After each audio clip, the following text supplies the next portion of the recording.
En este vídeo voy a comentar algunas afirmaciones de Jimmy Akin. ¿Quién es este caballero? Defensor de la fe católica, trabaja en Catholic Answers, respuestas católicas. Es un magnífico caballero, ya se ve en la foto, pues es todo un personaje, una memoria impresionante, unos intereses muy divertidos y curiosos.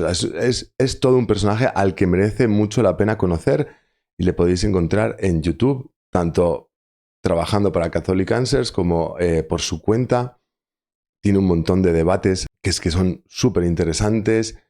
Tiene una manera de explicar que a mí personalmente me ayuda mucho. Merece muchísimo la pena. Recientemente han publicado un vídeo en el que habla sobre la glosolalia, sobre el don de lenguas. Y quiero ver lo que sí y lo que no me convence de sus explicaciones. Can you explain what the gift of tongues is? I have met Catholics who pray in tongues who are a part of the charismatic Catholic renewal. Yeah, so there are a number of different theories about what the gift of tongues is. Perfecto. Se plantea. ¿Podrías decirnos qué es eso de hablar en lenguas, de lo que hablan mucho los carismáticos? Y dice, voy a por ello. Pues vamos a por ello. Hay varias teorías.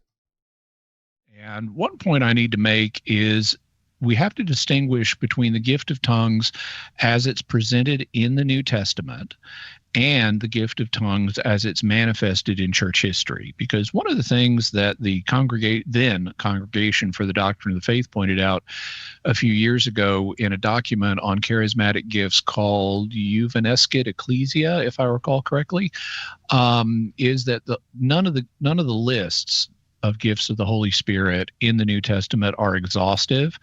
And the Holy Spirit also can give new gifts in different ages of the church. So he's not confined to just a set of things that existed in the first century. As things have changed in church history, he can give new gifts if he so chooses, because he is God and he can do what he chooses. Clarísimo. Vamos a distinguir, antes de avanzar, lo que aparece en el Nuevo Testamento y lo que el Espíritu Santo puede hacer. Aparecen listas de carismas. Ahora, esas listas de carismas no son exhaustivas. Entonces, en aquella época podían darse muchos otros carismas que no se mencionan en los textos bíblicos. Además, a lo largo de la historia el Señor puede derramar nuevos carismas que ni aparecen en el Nuevo Testamento ni se dieron en la época en la que se escribió el Nuevo Testamento. Y no hay ningún problema. Y no hay ningún problema. Así que, aunque eso que dicen los carismáticos no sea aquello de lo que se habla en el Nuevo Testamento, eso no supone ninguna objeción a la autenticidad de este carisma. Tampoco demuestra que sea un auténtico carisma, pero lo que queda claro es que no es una objeción contra la autenticidad de un carisma el hecho de que no aparezca en la Sagrada Escritura. Continuamos. In any event, there have been a variety of different understandings of tongues that have been reported. One theory, and I'll kind of mention theories that I don't think correspond to the biblical gift first, but one theory is that it's not really so much a gift of speaking as a gift of hearing. That is, you can be talking in one language, let's say English, and someone will hear you in Swahili. And so if they're a native Swahili speaker, I don't think that actually corresponds to the way the New Testament presents the gift. But if the Holy Spirit chose to have that happen later in church history, he could certainly do so. Muy sencillo y muy claro. El don de lenguas, tal como es expuesto en la Sagrada Escritura en el Nuevo Testamento, no es que yo hable en mi lengua materna y otros me entiendan en otro idioma. Eso no es lo que aparece en la Sagrada Escritura. Eso puede ocurrir, lo deja claro, porque no solo puede ocurrir lo que está escrito en el Nuevo Testamento. Eso puede ocurrir, eso Dios puede dar esa gracia de que alguien hable en su idioma y otro le entienda en otro idioma. Eso puede ocurrir, pero no es lo que aparece en la Sagrada Escritura, porque no es lo que aparece en la Sagrada Escritura. Hechos de los Apóstoles, capítulo 2, versículo 4, se llenaron todos del Espíritu Santo y empezaron a hablar en otras lenguas. Hablaban, pero no en su lengua, sino en otras lenguas. Según el Espíritu les concedía manifestarse, según el Espíritu les concedía, o sea, el don del Espíritu les concedía hablar en otras lenguas. No. El don de lenguas, tal y como aparece en el Nuevo Testamento, no consiste en que tú hables en tu propia lengua y otros te entiendan la suya. No es eso, pero ¿por qué no lo es? Ya está. Lo cual no impide que Dios derrame ese otro carisma. ¿Sí? No impide, no hay problema. Vale, pero por aclarar, ¿vale? ¿Qué es lo que aparece y lo que no en la Sagrada Escritura? Continúa.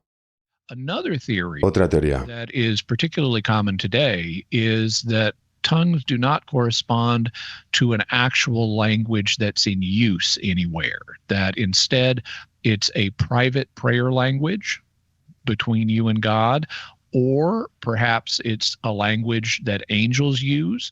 Vamos a por estas otras dos, en realidad, teorías.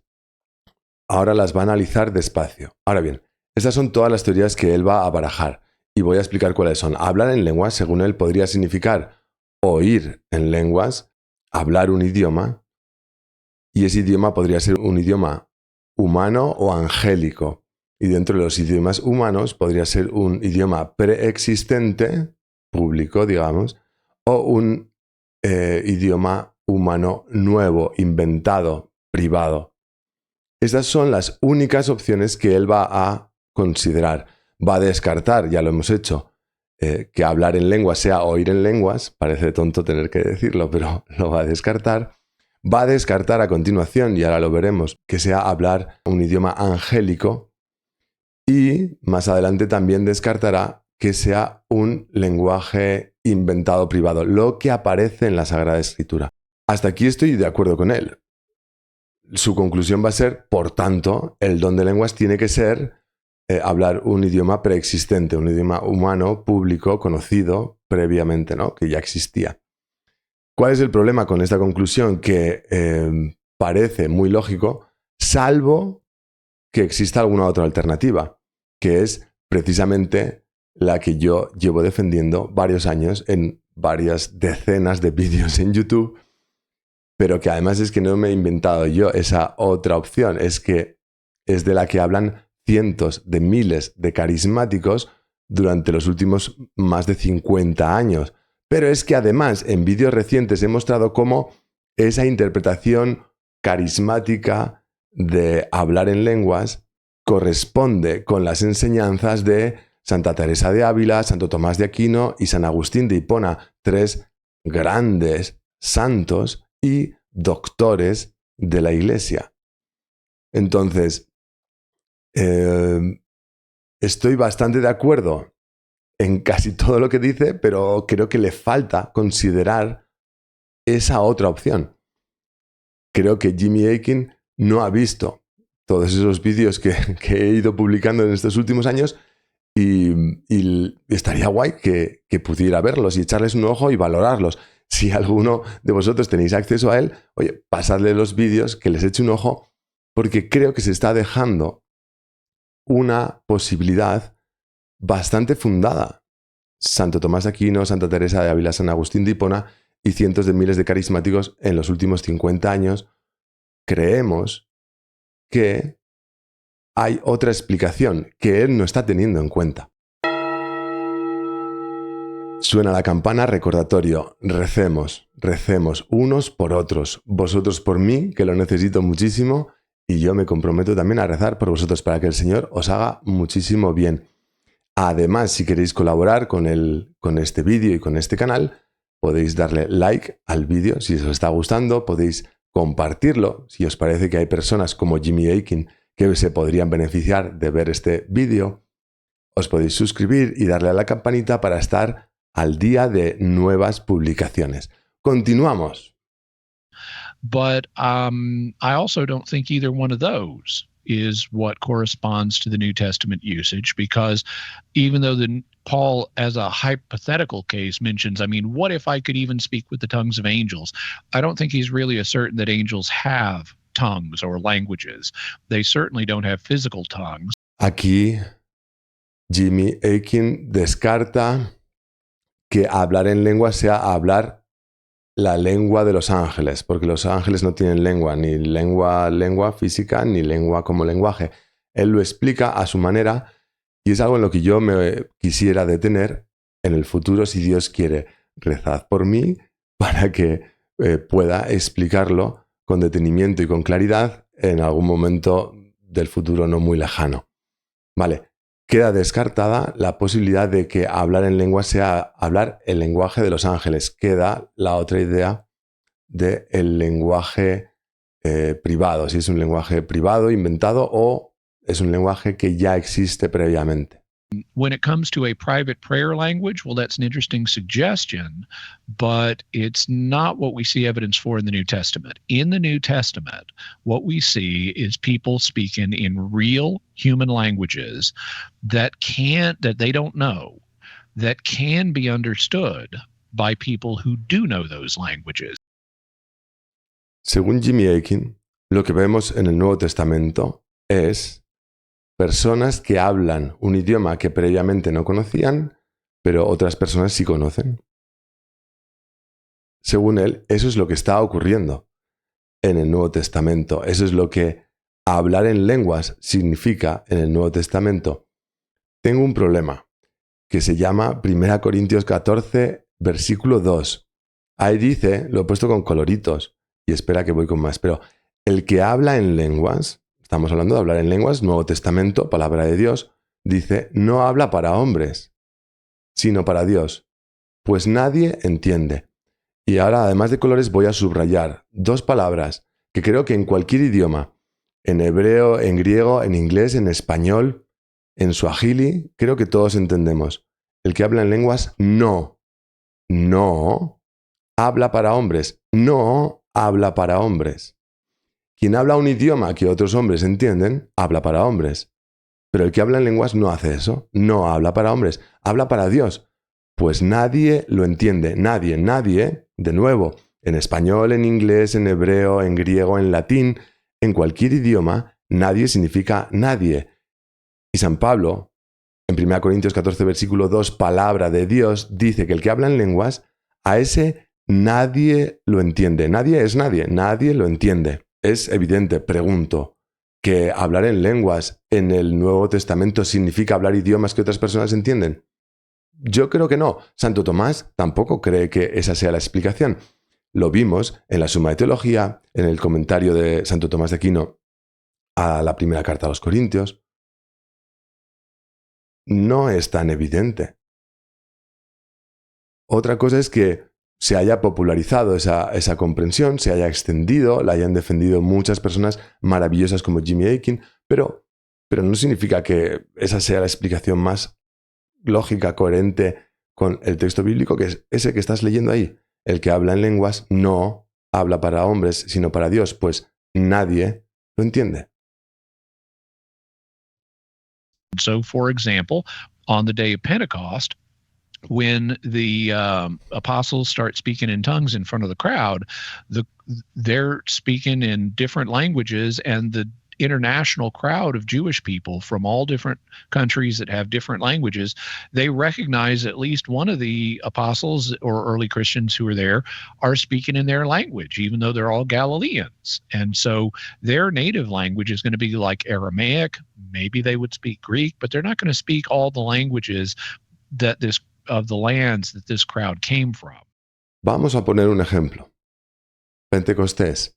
Está bastante claro que Jimmy Akin tampoco ha visto los vídeos en los que hablo sobre Pentecostés y hablar en lenguas. Si le podéis hacer llegar esos vídeos, pues será muy interesante. Creo que será interesante para él y para mí ver, cómo procesa esas propuestas. Ahora no voy a entrar al detalle, pero este es el texto. Según él, por cierto, antes de ir a según él, está descartando la explicación de Santo Tomás. La descarta sin explicar por qué, simple y llanamente no la menciona. Santo Tomás de Aquino afirma que por la gracia de Pentecostés los apóstoles eran capaces de hablar todos los idiomas. Cada uno de los apóstoles era capaz de hablar todos los idiomas. Él está descartando esa posibilidad y dice que por la gracia de Pentecostés algunos de los discípulos allí presentes eran capaces de hablar alguna de las lenguas de los oyentes. ¿Sí? Eso es lo que está diciendo. Ahora, esa explicación, algunos de los 120 hablaban algunos de los idiomas, esa explicación me parece a mí no cuadra muy bien con el texto bíblico. Hechos de los Apóstoles, capítulo 2, versículos del 6 al 13. En azul, he puesto muchos coloritos porque se podrían decir muchas cosas. Voy a ir muy rápido. En azul, desconcertados, estupefactos, admirados, y de nuevo abajo, estupefactos, desconcertados. ¿Realmente tú crees que la explicación que acaba de dar Jimmy Akin generaría desconcierto, estupefacción, no sé, admiración en el público? Es decir, yo en gris, en esta parte central, no sé si lo puedo señalar, en esta parte central, en gris, he puesto, ¿no? Partos, medos, elamitas, habitantes de Mesopotamia, de Judea, Capadocia, el Ponto y Asia, Frigia, Panfilia, Egipto, etc. Bueno, he contado, creo que ahí salen como 15 posibles idiomas. Por otro lado, tenemos unas 120 personas que probablemente han recibido el Espíritu Santo, esa efusión del Espíritu Santo el día de Pentecostés, los discípulos. Entonces, ¿realmente es tan loco que haya un grupo de 120 y dentro de esos 120 haya 15 que hablen otro idioma aparte del suyo? Si yo veo un grupo de 120 personas y veo que hay uno que habla mi idioma y otro que habla tu idioma, realmente eso es estupefaciente, es desconcertante, genera admiración. Realmente eso genera la respuesta del final que dice, ¿qué será esto? ¡Oh, ¡qué inexplicable! Y otros dicen, no, sí que tiene una explicación, están borrachos. ¿Qué tiene que ver que estén borrachos con que sepan algunos idiomas? ¿Qué tiene de súper inexplicable? Esto tiene que tener una explicación sobrenatural porque no lo puedo procesar. ¿Qué tiene de súper estupefaciente que 120 personas, de entre ellas haya 15 que hablan 15 idiomas distintos de su lengua materna? ¿Qué tiene de tan sorprendente? Además, y lo he subrayado en verde, se repite varias veces, cada uno los oía, cada uno de nosotros los oímos, y lo vuelvo a decir, cada uno los oímos. Tampoco esa explicación me parece que cuadre con el cada uno los oímos. Cada uno significa todos los que estamos en el público los oímos, y ese los oímos en plural parece que se refiere a todos los discípulos. Parece que lo que están diciendo es que todos los oyentes entienden a todos los discípulos. Eso es lo que parece que está diciendo, no que algún oyente identifica que alguno de los discípulos habla su idioma. Lo cual, insisto, por cierto, no tendría nada de sorprendente, ni digo, esto necesita una explicación sobrenatural, o están borrachos, o... No creo. Sinceramente, honestamente, no por defender la glosolalia, sino que no creo que la explicación que está dando Jimmy Akin sea la mejor explicación. Es una explicación, es una posible explicación, pero no es la única y no es la mejor. This is the natural understanding of tongues that you would come to based on just the way the New Testament describes it. Dice, esta es la comprensión natural de las lenguas a las que llegarías basándote simplemente en la forma en que la describe el Nuevo Testamento. No. No es verdad. No es verdad por el texto que acabamos de ver, Hechos de los Apóstoles. No. No es la explicación más natural y lógica. Y tampoco es la explicación más natural y lógica de 1 Corintios 14, versículo 2 que hemos leído anteriormente. No lo es. Se ha popularizado muchísimo esta explicación, se ha extendido muchísimo, la han defendido personas maravillosas con muchísima autoridad y eso ha convencido a muchas personas. Pero no es, si te paras a pensar, a analizar el texto, no es la explicación más natural, más lógica, más coherente con los textos. No lo es. The word tongue either refers to the physical organ in your mouth or it refers in Greek and in English. It refers either to the physical organ in your mouth or it refers to the sounds that you produce with that physical organ. In other words, your language. And so even today we could speak about, do you know the English tongue or the French tongue or the German tongue? And that's the way it's being used in the New Testament. En defensa de su interpretación, Jimmy Akin va a hablar sobre la palabra lengua, tongue en inglés, glosa en griego. Pues vamos a ver, la palabra lengua, que en griego se dice glosa, aparece 50 veces en el Nuevo Testamento, de las cuales 17 más 1 se refiere al órgano. El más 1 es por el de lenguas de fuego. No se está refiriendo a que había lenguas, órgano, de fuego, sino a algo que tiene una figura similar al órgano de la lengua. ¿Vale?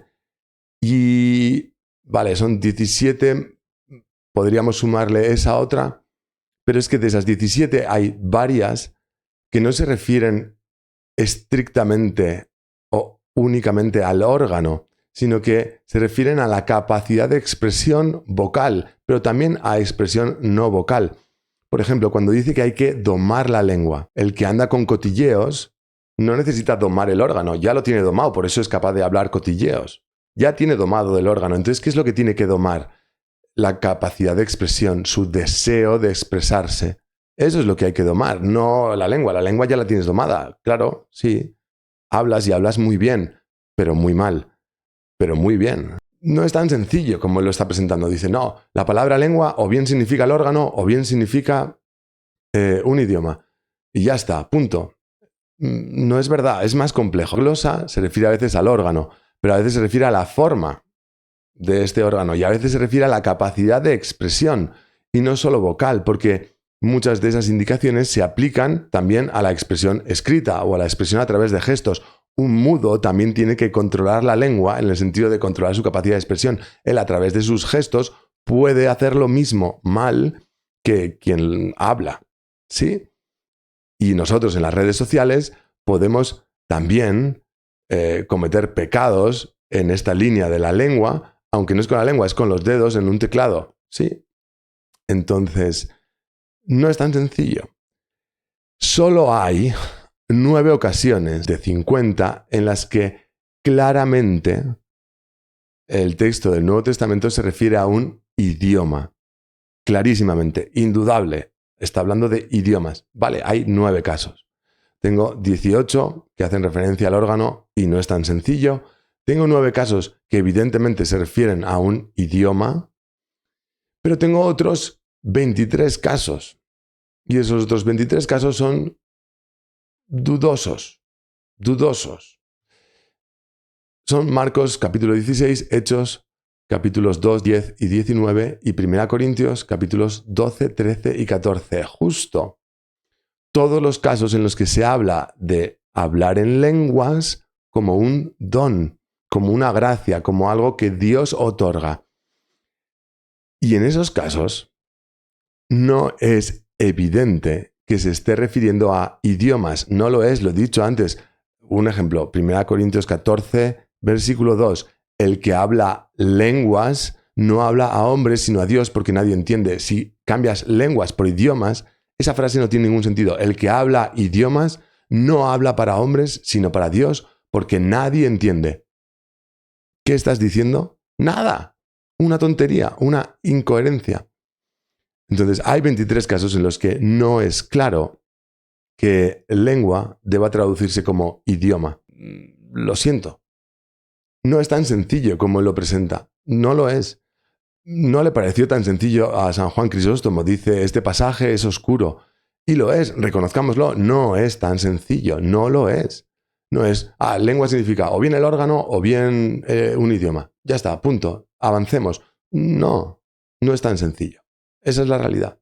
Continuamos. Having said that, if God wants to give people a private prayer language today, he can do so.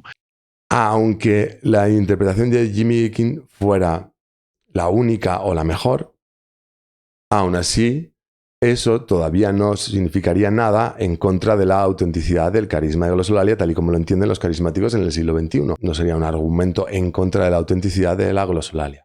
I would just want to see evidence that that's what's actually happening, as opposed to people in some situations thinking they have the gift of tongues when they may really not.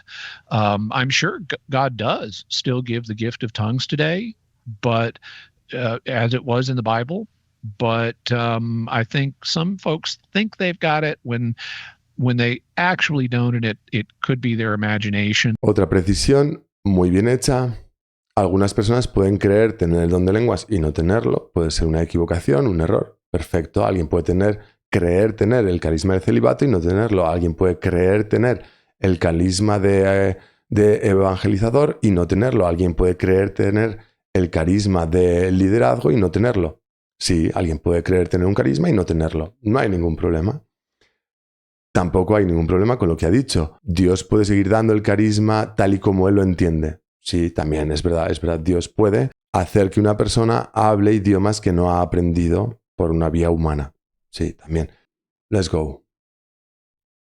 There are actually ways to sort that out, because you can take samples of tongue speech and play it for linguists, and they can look at the tongue speech and see, does it bear known characteristics of real languages, or does it seem to be a hodgepodge of different things that don't actually correspond to the way someone uses a language? And my suspicion is in some cases it's going to be legitimate tongues, and in some cases it's going to be someone's imagination. Quiere ver pruebas. Se ve que tampoco ha visto, hacérselo llegar, el vídeo acerca del discernimiento de glosolalia. Si es necesario, si es posible. Voy a buscar una de las diapositivas que he puesto antes. Esta diapositiva. Quiere pruebas, dice, quiero pruebas. Y dice, pues analicemos lo que hablan esas personas. Es curioso porque ese argumento que él utiliza en una dirección, otros lo van a utilizar en otra dirección. Pero bueno, ahora voy. Si hablar en lenguas es una expresión vocal que no corresponde con un idioma, es una expresión vocal de una oración que el Espíritu está realizando dentro de mí. El Espíritu ora en mí y yo eso que ocurre en mí lo expreso con sonidos que no corresponden con ningún idioma. Si eso es así, claro que no vas a encontrar ninguna estructura gramatical ni ninguna estructura que corresponda con un idioma. Jimmy Akin solo está considerando esas posibilidades de abajo, que sea un idioma, un lenguaje, y por tanto eso requiere que tenga una serie de estructuras, ¿no? Pero no es eso lo que vas a encontrar en la glosolalia.